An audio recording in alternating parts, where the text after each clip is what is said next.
in the Logan universe. Yeah, I remember watching that and thinking, oh, the copying Hellboy. Yeah, they're just unabashedly, and they showed him in the yellow costume. That is explicitly what was shown in the comic was the yellow costume. Yeah, which was a nice touch. It does feel like a middle finger, kind of. Yeah. You're never going to see that yellow costume ever. Yeah, he's just like, fuck you all. Unless he's in Deadpool 2, which is... Yeah, and that's how I would want him to show up. I would want him to show up. He doesn't even have to wear the cowl the whole time. He can take it off. But as long as he's in that yellow suit, I'm in. As long as we see him in it, that's preferably what we all want. The funny thing about this is exactly how the JSA started in DC. Yeah. They started off on when they were on Earth 2, but there was some transference going on between the writers on Earth 1 getting the stories and everything together. So you're saying in the DC universe at the time of GSA's creation, DC Comics existed, and not only that, they were all precogs. Not like that. No, the way it sounds to me is that they were seeing what was happening in another universe. Something like that. So they're precogs. No, that's not precogs, because other universes are happening simultaneously. So it would be like... I've got the perfect example. In the Silver Age Flash, or in the Barry Allen Flash comics, there's a panel with him reading the Flash comics, the Jay Garrick Flash comics. Right. It is really nice that the Flash TV show said they're just vibes. There's no difference between future vibes and other universe vibes. They're just called vibes, and that's what we're going to call them. None of this confusion about, well, is it a past vibe? Is it a future vibe? Is it a... What kind of vibe is it?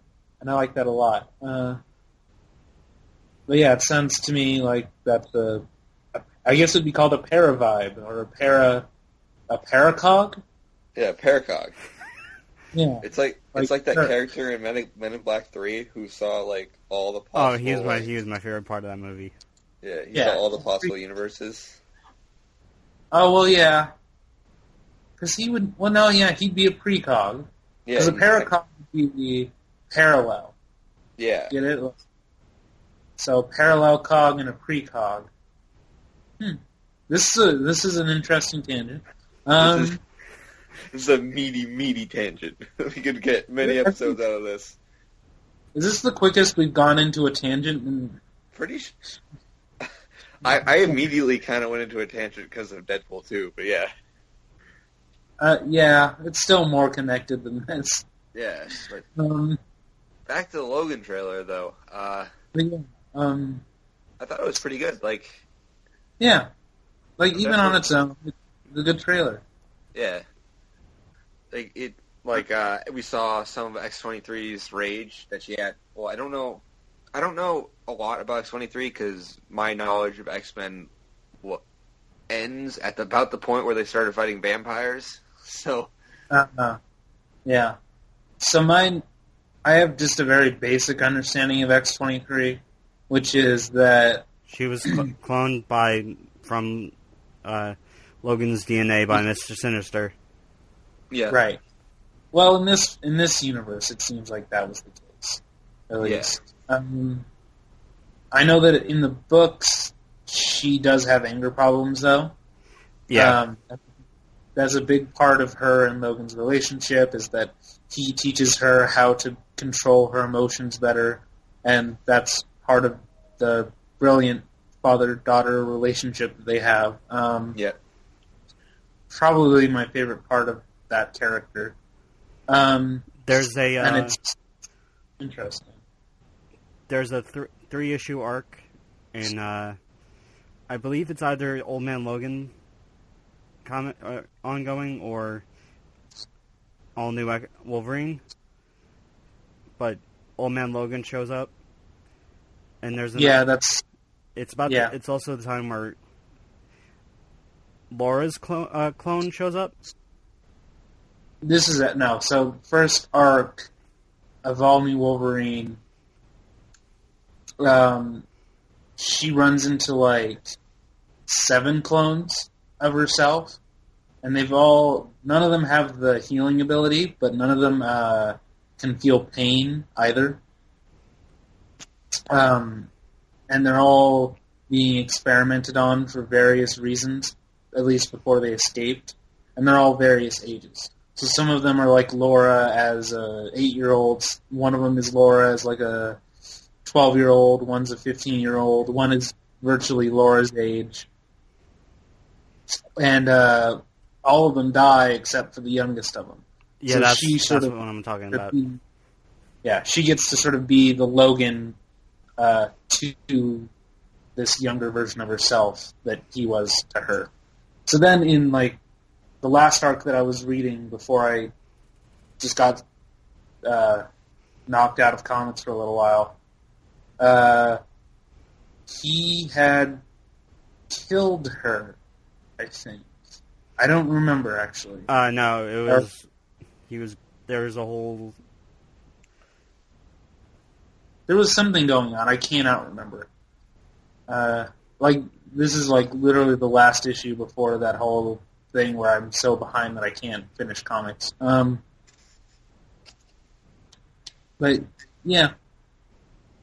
Old Man Logan shows up, and in the Old Man Logan verse, or at least the one introduced in Secret Wars. Yeah, Secret Wars. I guess he killed his Laura, I guess. He killed his X-23 at some point. Or not his X-23, but his version of X-23's clone. He killed her, I guess. I guess it got weird there. Yeah, got a little weird, as Secret Wars did. Well, it was still being cool. So, well, I don't know about you guys, but Bendis wrote the Old Man Logan miniseries. Yep. And it's could I be really terrible or the greatest thing ever? Oh no, it's really good. It's yeah, that works. That supports my theory. Yeah, no.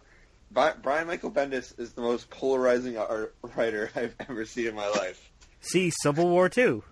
Yeah, he just writes things, and they're either amazing or they're awful.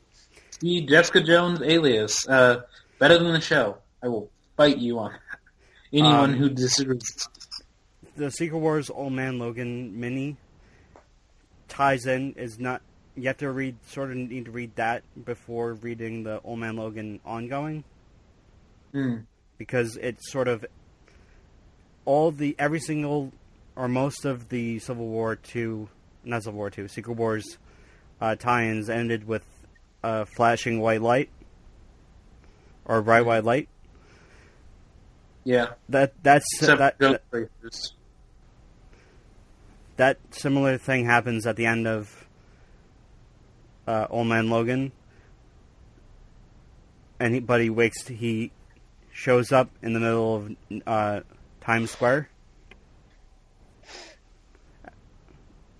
when in Old Man Logan issue 1.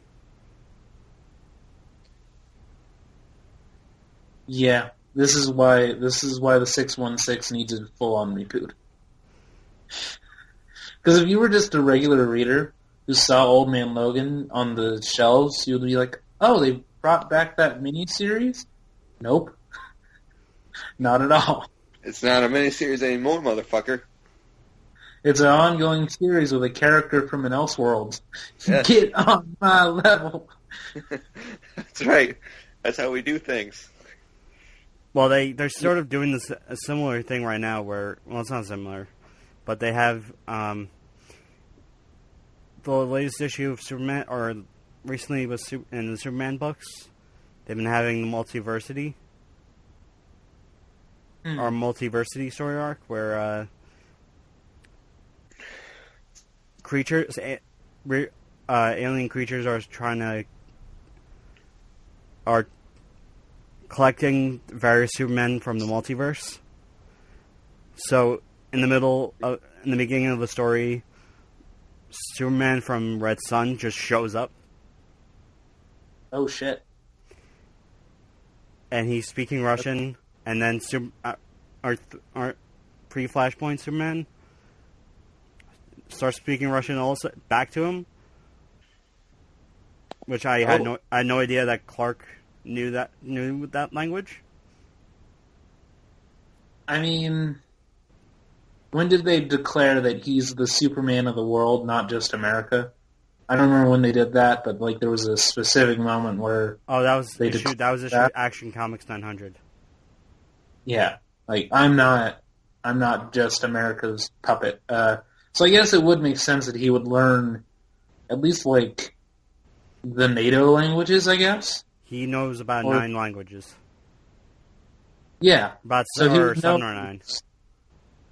Well, because like the NATO, or no, is it the UN languages? The UN official languages are English, Russian, Arabic, Spanish, and I want to say Hindi? I want to say Hindi. But it's probably like French and German, sadly. So him knowing Russian makes sense, like if he's trying to be Superman of the world. I guess. I mean, logically it would make sense. Well, and the issue ends up with the aliens, or this is just something that makes no fucking sense. There's an issue, or in comics. Character thought. There's a 2-page spread where it shows the bottled, or it actually looks like they're in packaging. And it has the various Earths of them, or Earths there. They say it, I read Earth 2 Superman. I'm like, Earth 2 Superman died in Earth 2 the series. Not anymore. I guess not after Rebirth. Maybe. Dr. Manhattan's been busy. And they did something that I really am mad about, because he's one of my favorite animal characters in the DCU. They turned Captain Carrot back to a rabbit, or back to a bunny. Wait, I kind of spaced out for a second. Captain Carrot wasn't a rabbit for a little bit? No, he turned him into just a regular rabbit. Oh. He's just a regular carrot-eating... No, he's still sentient. Oh, shit. They stole his powers. They took his power.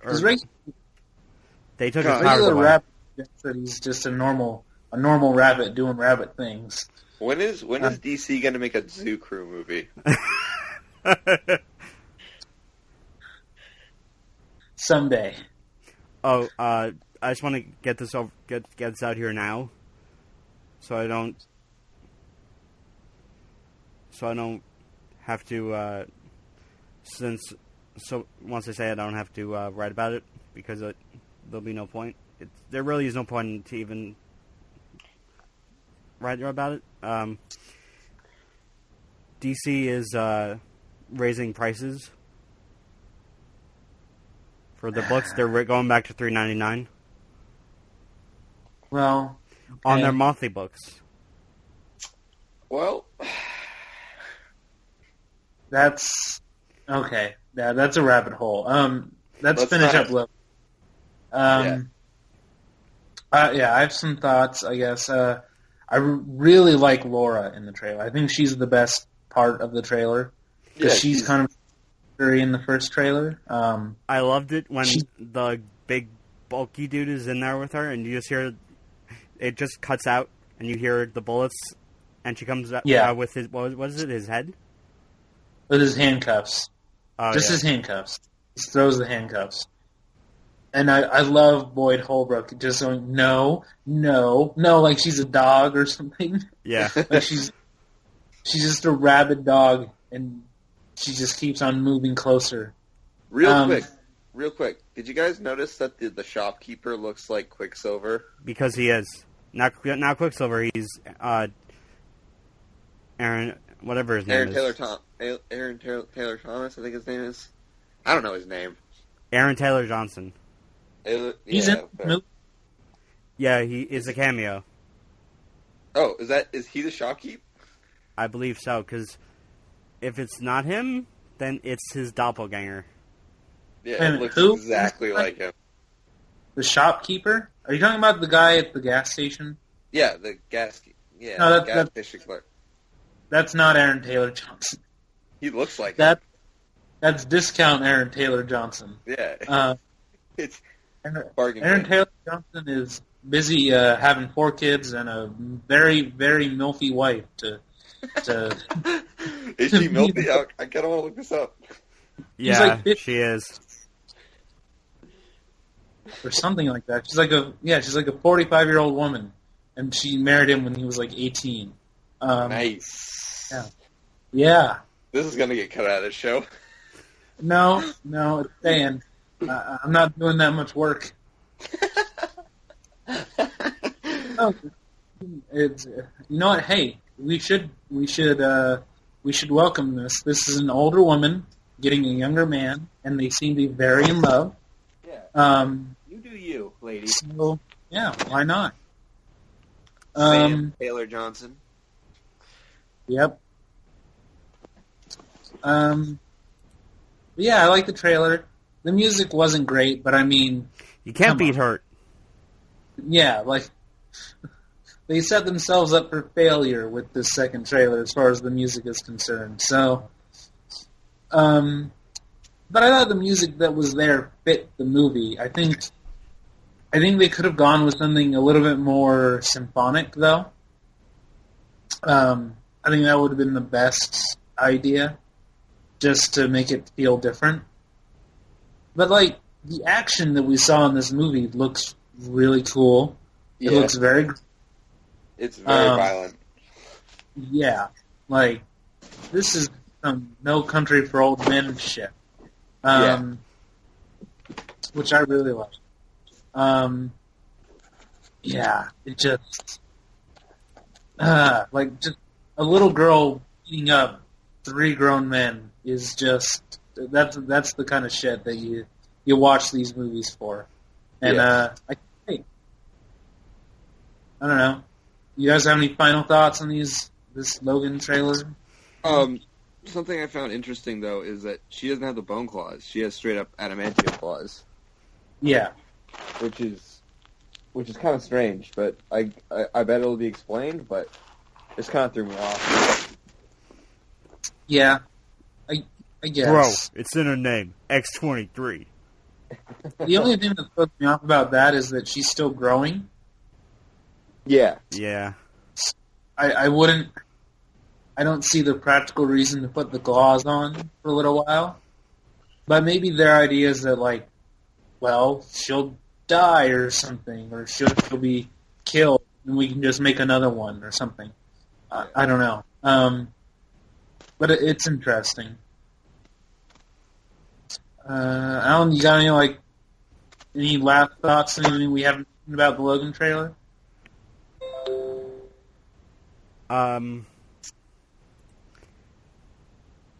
This isn't necessarily about the trailer, but it's still Logan related. They released how what Caliban, Stephen Merchant, is going to look like, how he's going to look. Right. Oh, yeah, I forgot that it's the Marauders.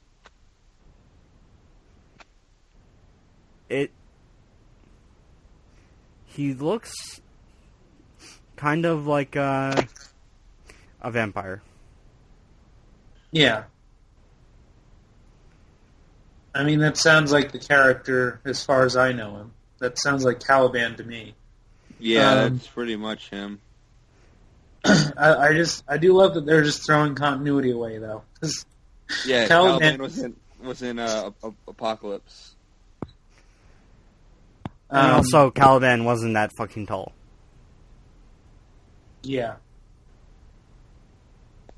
All right. I feel like we're good on this Logan thing. This Logan thing.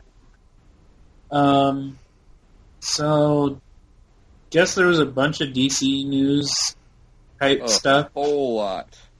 I'll just go with the one that I remember from this week, because, again, they did a lot of announcing and stuff. So, they're doing a Black Adam movie? Yes. I guess. With The Rock, which is always a good thing when there's more, when The Rock is involved in more things. Right. And I just keep on thinking, okay, well, they did a Scorpion King movie with The Rock. Yeah. And Akuna Masente! God damn it, Allan. Hey, I remember it from Raw. And that was like 14 years ago. Yeah, I've seen that movie pretty recently. It's not a bad movie. It's not. I mean, it's not good. It's not bad. Not bad either.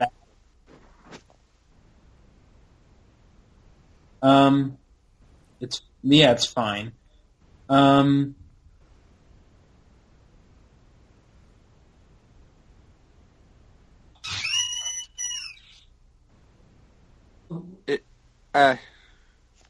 think that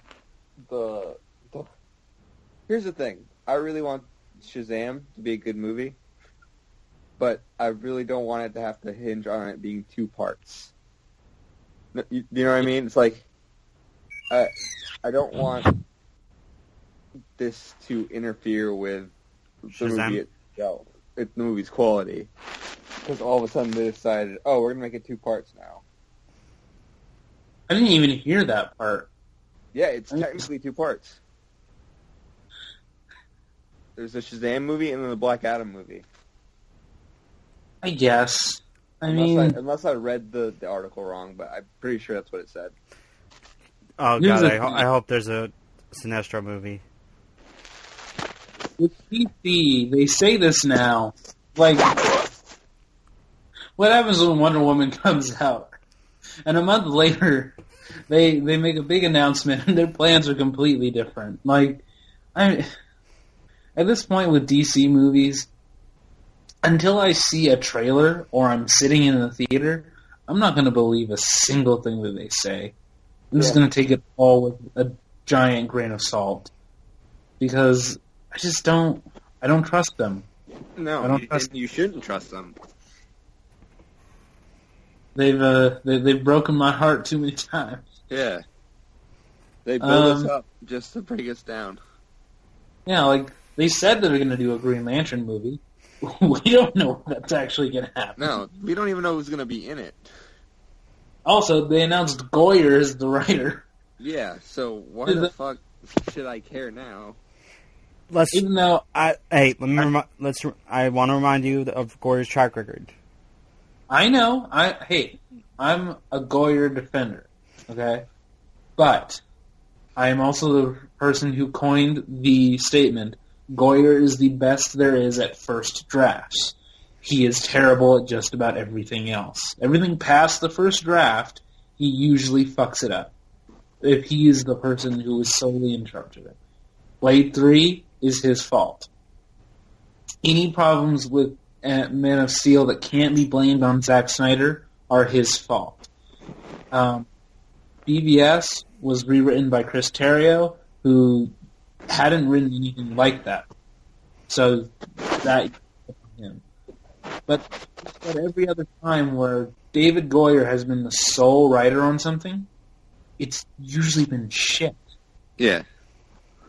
Now, when somebody else rewrites him, when a Stephen Norrington, when a Guillermo del Toro, when a Christopher Nolan comes in and takes his source material or his script and they adapt it for the screen and they take it and they add to it, they usually are able to take out the things that may not work on the script or work on the page and make them work on screen. That's where you get your Blade 2, your Dark Knight, your Blade 1, which are his 3 best movies. So, and then they just had to let him direct Blade Trinity. That proves my point right there.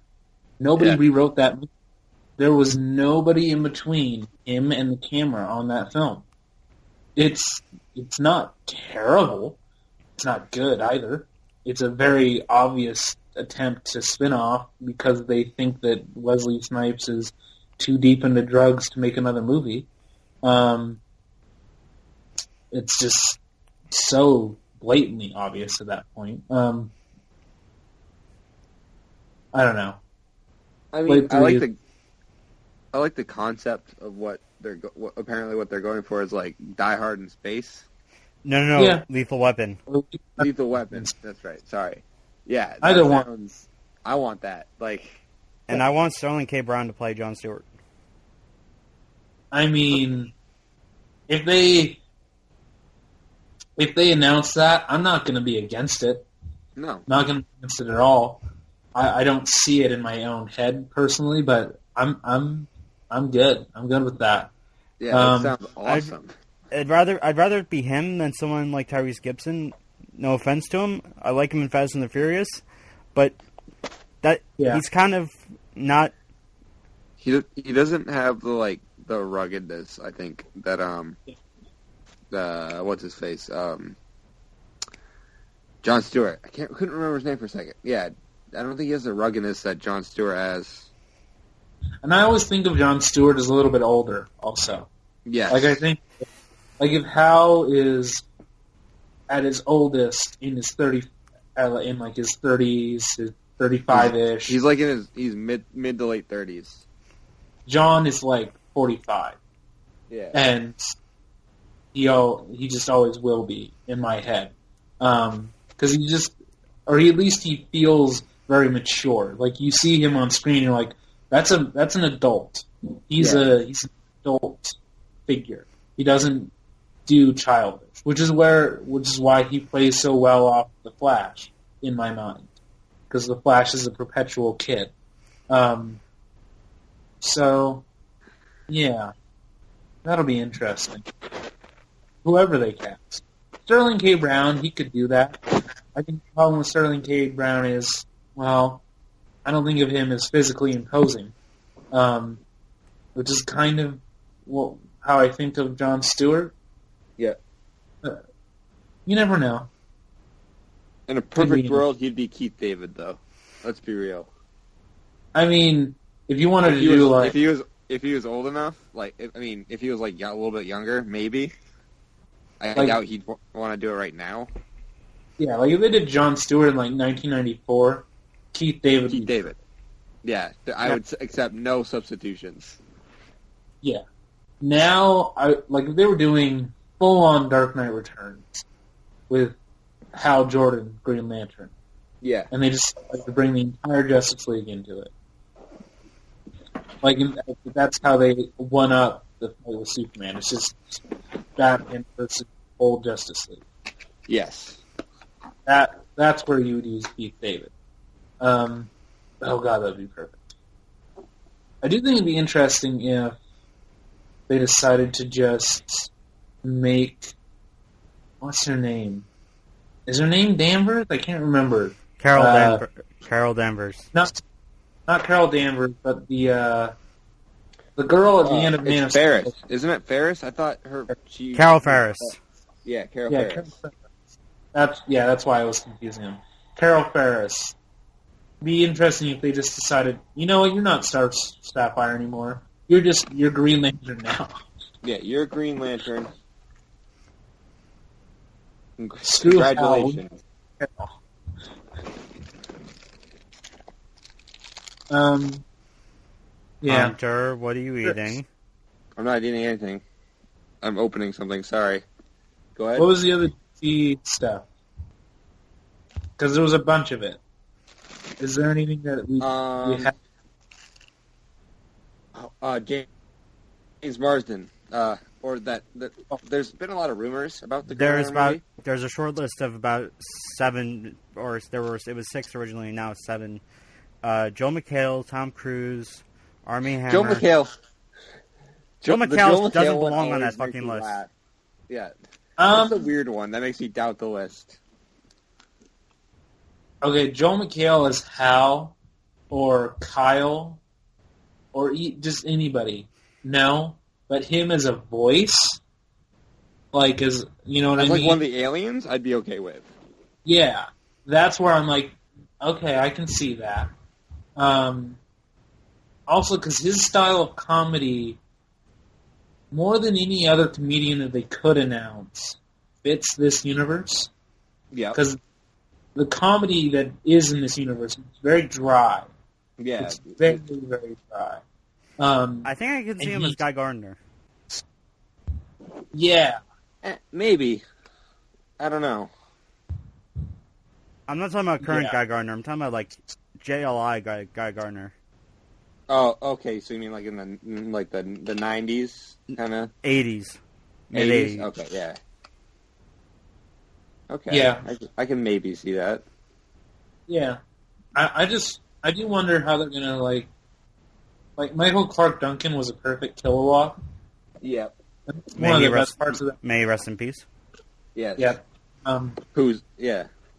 Yeah, we're going to talk about him very soon here. Very soon. In a movie I'm actually quite excited to watch. His name rhymes with ring tinned. Yeah, that'll be interesting. They did a lot of good casting in that movie, though. Like, Jeffrey Rush was really good in that movie as the Birdman thing. Tomorrow. Yeah. I don't give a shit. Peter Sarsgaard as Hector Hammond. Yeah, he was a good casting choice. He was not great in the movie, which is not something that's in his blood. That movie failed because of their director and the script. I don't blame the director. I blame Warner Brothers on that one. I blame Warner Brothers, and I blame the rewrites that were done to that script. I don't blame Martin Campbell, because he doesn't care about Green Lantern. He does not give a shit. So why would he make a good movie? I mean, it makes no sense. Have you listened to Andrew Kreisberg talk about his and Greg Berlanti's script for that movie, for like the original script? Yeah, and it sounds actually kind of interesting. I think what happened is that Warner Brothers got a hold of it, and they just hired people to come in and do rewrites. Like Mark Guggenheim, Michael Green. Wait, are we talking about the Jack Black version of Green Lantern? What? I didn't know that was a thing. Yeah, it's not great. No, I'm not talking about the Jack Black version. Okay, good. I don't want to talk about it. Good. I don't either. No, but like the problem with that Green Lantern movie is studio notes killed that movie. Because what happens is enough of the people at the studio say, "Well, I don't understand this. Well, I don't understand that. What does that mean? Where did that come from? That doesn't make sense. The audience isn't going to understand this. Make it this. So do this. Do that. Fuck him. Fire him." Right. So what happens is you have Martin Campbell, who is trying to keep his job, and he has these notes, and he has to execute on those notes. So what ends up happening is that at least half of those notes, the suggestions they're making are terrible. They're just not good suggestions. So as a result, he has to make a really bad film. So you have people telling him, well, he should make a really complicated racetrack with his Green Lantern ring. That's something that the audience would want to see, right? Right? They want to see a Green Lantern car hit the bad guy. Yeah. And Campbell has to say, all right, I guess I can do that. All right. And then he does it. He shoots the scene, ILM has to fill in the gaps and put the green stuff in there, and that's the movie. So that movie can be explained by the process of studio filmmaking gone wrong. More on that when we do eventually talk about the Green Lantern movie. I already know what's going to happen in February next year. Well, does that movie really fit a Valentine's Day theme? Because that's our idea. Yeah. It's a romantic comedy, basically. Almost. Him and Carol. Well, no, because we already spoilers, we already planned out the next year. So, unless we want to change something. So, would you want to put Deadpool in that spot? We kind of do have to change something around in recent events. Well, recent revelations about something. Revelations. Yeah. We might have to change a couple things. I think we're good with DC. Let's do Power Rangers, I guess. Yeah. And then... So, I think I'm the only one who liked this trailer. I think you liked it the most. Yeah. Allan, real quick, you watched it most recently. It's the freshest in your mind. Yeah, I saw it about half hour ago. Mm-hmm. Right before we started recording. Yeah. Yeah, and I saw it muted because I didn't want any feedback, any bad feedback. You didn't want to blow out our eardrums, basically. Basically. And it looked really stupid. Huh. Yeah, but it's Power Rangers. Power Rangers is really stupid. Yeah. No, but I mean, it kind of felt insulting to my intelligence. And you didn't even hear the audio. God, no. You missed out on Bryan Cranston narrating. That is the only reason I care about this. I don't care about Power Rangers since I haven't cared about them since I was a little kid. Right. But he's my main interest in the movie. Same. The problem I'm having is that in that trailer, he's almost no different from Jarvis, which isn't a dog on Jarvis in the comic or in the movies, I mean. But Jarvis is kind of not a full character until he becomes the Vision. He's really mostly just a voice, and that's the way Zordon comes off in the trailer, almost. And now it's mostly either clips or it's one long speech that's been cut to hell. Either way, I'm not getting that he's a character in the movie. What I'm getting is that he interjects occasionally into the plot, and then that's his entire role in the film, which does not interest me one bit. He's there to give exposition dumps. As if it were a video game almost. Which is fine, but it doesn't sound like an interesting movie to me. I don't know. Hunter, as the defender of this, defend its honor. Well, okay. So, you can, shit on the designs and say Michael Bay, kind of the Michael Bay inspired designs, kind of uninspired, and you know what? I'll give you that. They're kind of boring designs, but the thing about Power Rangers is it's never been about plot. And yeah, and I think they can kind of get away with maybe doing a very stupid plot because it's Power Rangers, right. It's not Citizen Kane, but the problem. I'm trying to. I do want to see this movie, and I think it looks fine. But I think that they could actually make a pretty good, entertaining kind of action movie, and that's really all I want from it. So yeah, I'm hoping it's that. I do agree with you, and I one of my favorite articles that came out the morning that the trailer came out. It addressed all the problems that some people are going to have with this trailer, which is it's too childish, it's too jokey, it's too cartoonish. Well, that's because it's for kids. Yeah. This whole franchise is for kids. This is just trying to make it a movie and trying to make it a film franchise and not just something that's relegated to TV.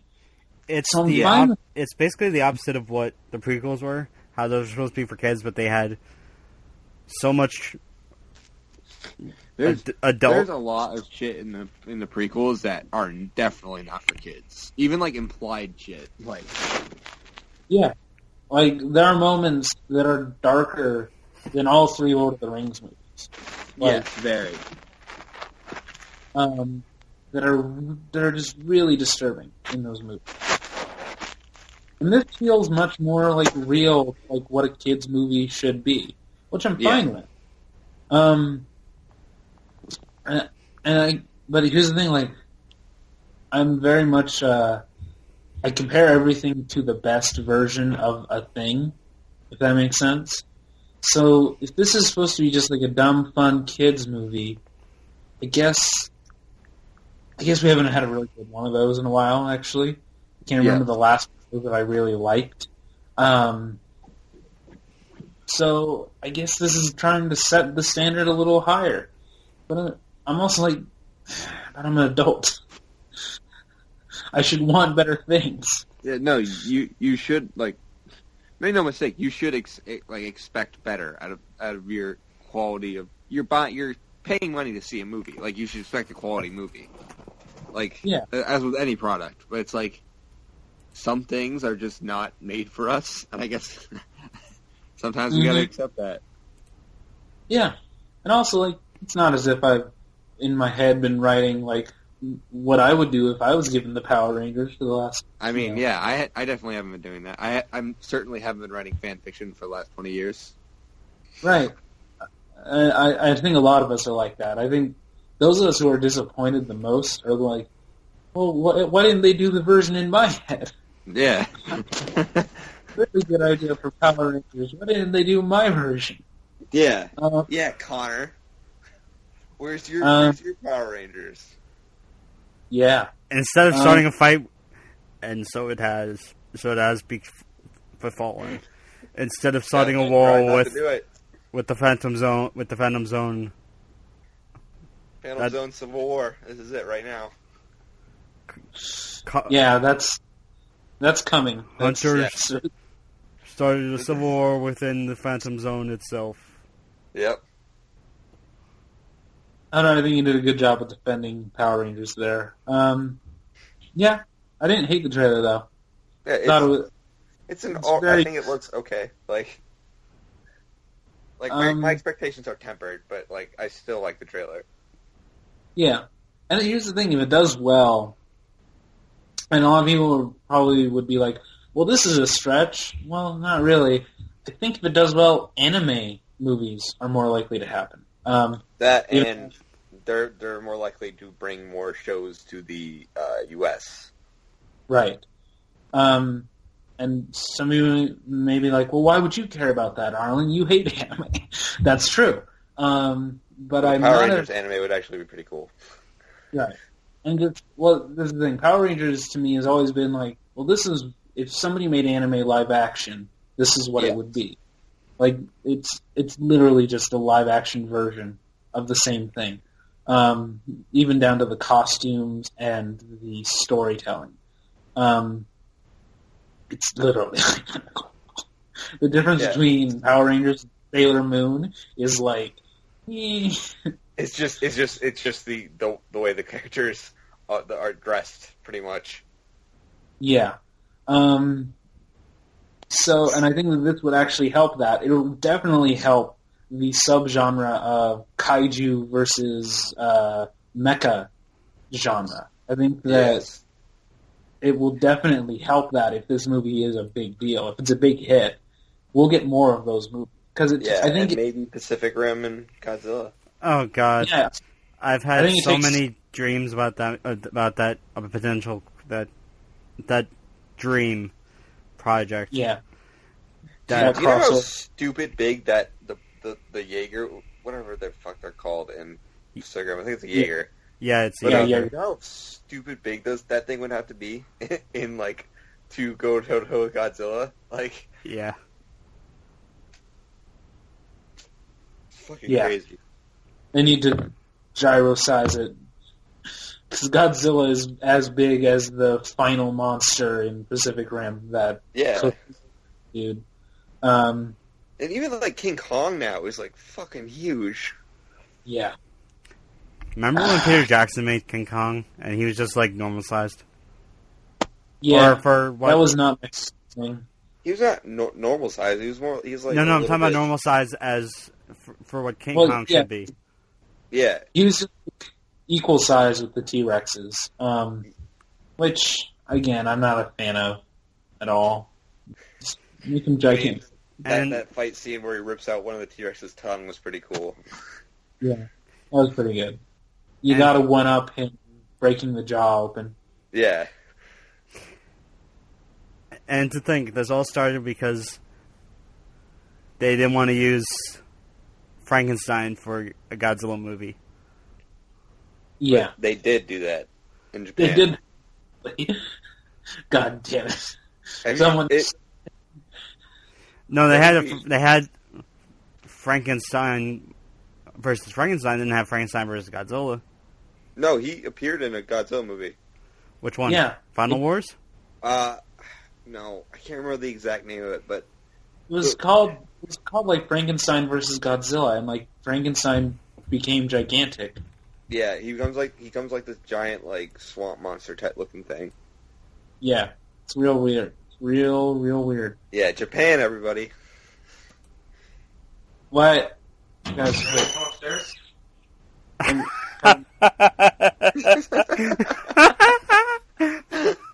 Try knocking on the door, jackass. Podcast is officially broken. Yeah.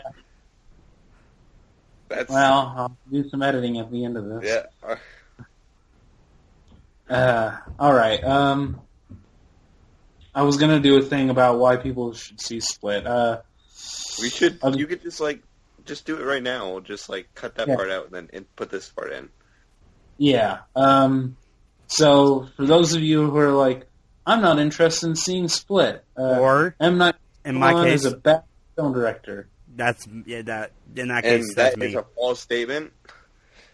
But anyways, that is a statement that if you go off every film after Signs, yeah, I will fight to the death for any movie before Signs and at Signs. There are parts of Signs that aren't good, but I will defend the movie as a whole. yes. If you tell me that you didn't like any of his movies after that, and up until Split, even if you say you didn't like The Village, which I've actually heard good things about, if you say you didn't like any of those movies in that Signs to Split, that's fine. That's fair, and I will allow that. Split is literally him going back to basics and actually making a good movie. Trying, as they say, to just not phone it in and not letting his ego get in the way. And you can feel it. Like everything from the scripting to the directing is really well done. And okay, so now that I've established this is actually a return to form, this is not Avatar or The Last Airbender. This is not The Happening. This is, God damn it, not The Happening. This is not Mark Wahlberg away from trees. Wait, what is that? What is that line with the hot dogs? Fucking cracks me up every time. I can't. That movie is so fucking crazy. I wish we could do it for this show. I really do. We could do. But some of you might be like, well, wait a second, why is he bringing up Split? That's a horror film. We don't really, you guys don't really talk about that. Audience, you clearly didn't listen to last week's episode.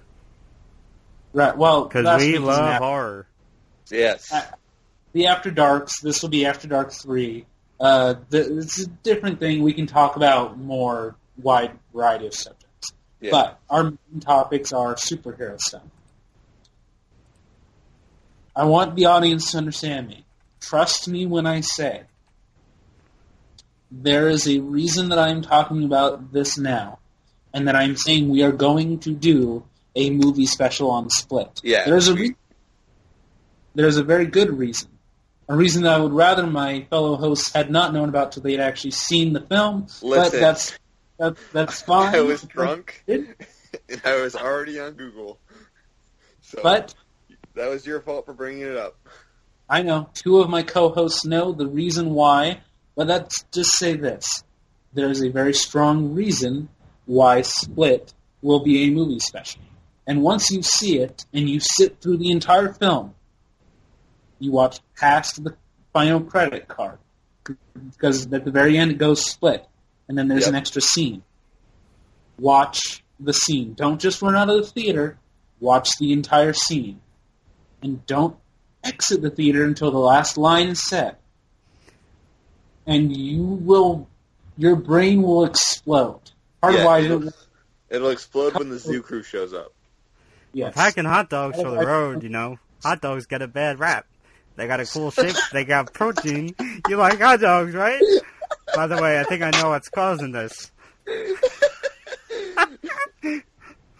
God damn it. Thank you, IMDb. That is changed by the ending, an ending you need to see in the theater. Yeah. Do not let anybody tell you about this movie. If someone even starts to talk about it, you punch them in the throat.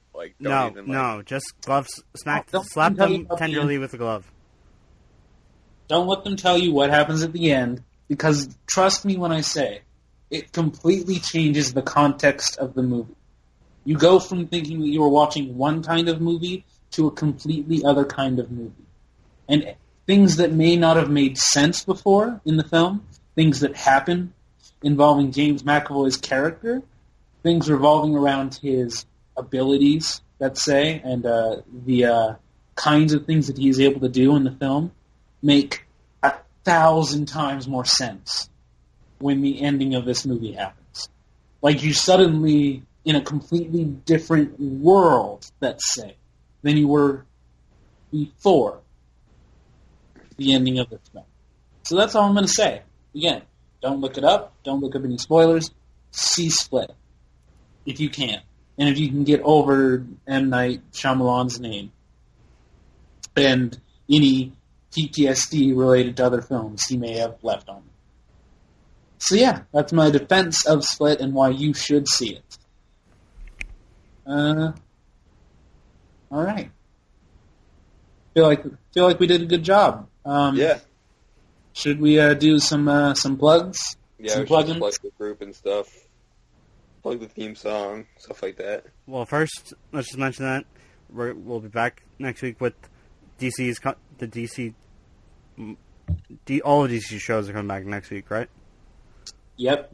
We're Supergirl on Monday, Legends and The Flash on Tuesday, and Arrow on Wednesday. Good. And who knows? We might be able to get these episodes out earlier, because we might... I don't know if this will actually happen, but we might try recording on Thursday, maybe. I don't know. It's a possibility that I'm not completely against. Who knows? I'm not either. Yeah. Our theme song is done by Erik Dudley. It's a nice little remix of The Flash. You'll be hearing it very shortly. Go to Erik Dudley's SoundCloud page, I believe. Erik the Dud is his SoundCloud name and his Facebook page. You can go like his Facebook page for updates. I'm literally doing that as we speak. Yeah.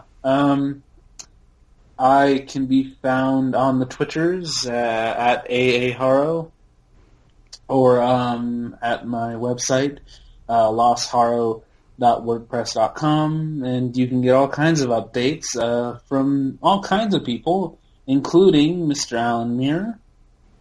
Hello. You can find his writings and such on there. And Hunter, plug the group. Why don't you? The Phantom Zone Facebook group. You can just search that on Facebook. Put it in the search bar. I think we're really the only group. So come in there. We're going to start polling for new members. So it'd be really great if you could join us. Oh, speaking of, I know Connor was going to do this, but I'll do it for him. Chloe in the group, she's started up something called Creating Heroes. It's about... I'll just give the... It's about bringing people together who love comic book heroes. Creating Heroes helps people become the heroes they're truly meant to be through blogging and counsel. Huh. I did not know about this. Yeah. The February Hero of the Month is Batman. Ooh.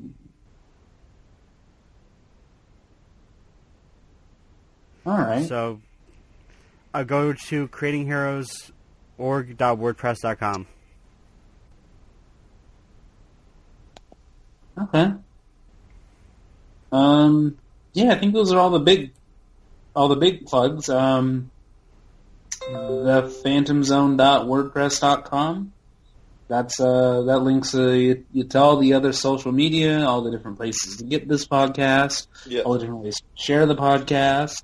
The YouTube channel, which is the only way currently to get the Video Game Minute. Yeah, you can hear me complain. Well, I don't really complain for the most part, but you can hear us kind of wax poetic about video games, about what's coming out that week, or what we're playing or thinking about. Right. And that show, I always try to put it up the same day as the new podcast, so that new episode should be up later today or later tonight, or the night of this recording at least. So, yeah, it'll already be out by the time you hear this. Yeah, I think that's good. All of our plugs are out of the way. Everybody say bye!